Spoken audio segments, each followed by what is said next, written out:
प्रजासत्ताक दिनानिमित्त जिल्हाधिकारी कार्यालयात जिल्हाधिकारी आशिष येरेकर यांच्या हस्ते ध्वजारोहण करण्यात आले। यावेळी पोलीस वाद्यवृंद पथकाने राष्ट्रगीत व महाराष्ट्र गीताने राष्ट्रध्वजास सलामी दिली।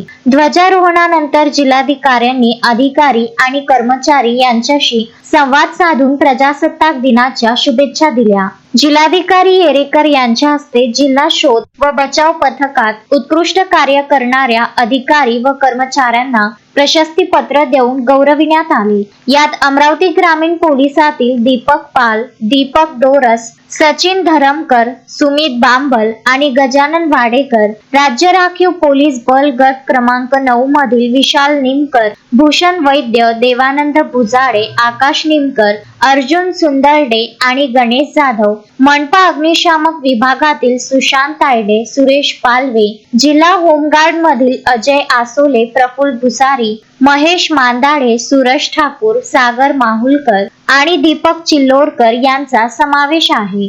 यावेळी उपस्थितांना कुष्ठरोग निर्मूलनाची शपथ देण्यात आली। ध्वजारोहण कार्यक्रमाला निवासी उपजिल्हाधिकारी संतोष काकडे, उपजिल्हाधिकारी ज्ञानेश्वर घ्यार, दुर्गा देवरे, जिल्हा नियोजन अधिकारी वर्षा भाकरी, जिल्हा सूचना अधिकारी मनीष कुमार, तहसीलदार निलेश खटके, विधी अधिकारी नरेंद्र बोहरा आदी उपस्थित होते। Vidarbha news bureau, Amravati.